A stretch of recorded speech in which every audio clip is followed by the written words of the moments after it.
This is a Marvel Universe review on Jubilee. She is part of the X-Men, and this is her modern costume.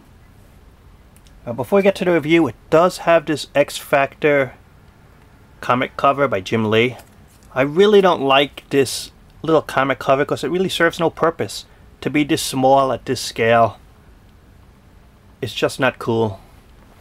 And I'd rather have the base, but they don't make that anymore. And here's something funny. It might show up here.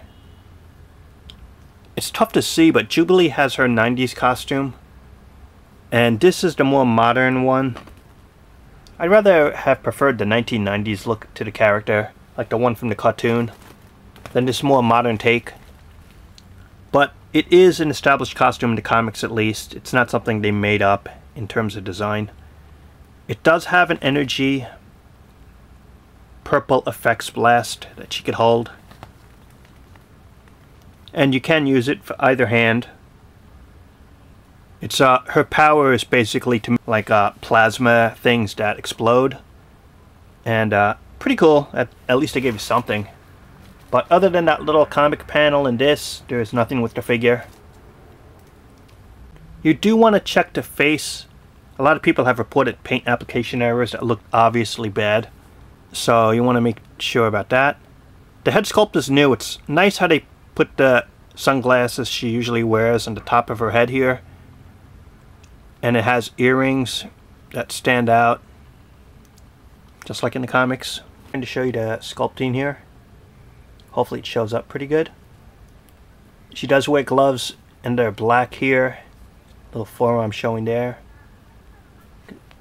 The costume is basically very simple in design. It's a black bodysuit, a yellow belt, yellow coat. That's just about it. The coat is new because I've not seen it before. The rest is probably reuse overall, except for the head. Maybe the gloves.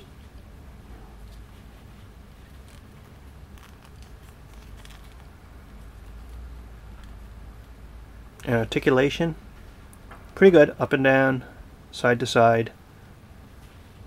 Shoulders, in or out, up or down.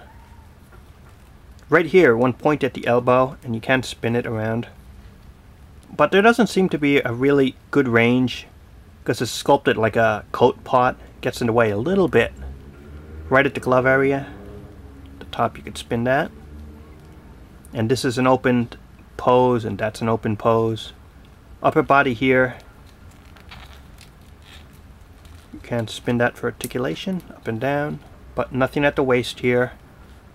And even though the hips can go side to side and up and down, it's really restrained because you can't take the coat off.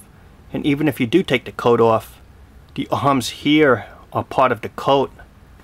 And it's not going to look right if you took this off and the arms are yellow and sculpted like a coat. So I got to leave the coat on, but the articulation is limited because of it.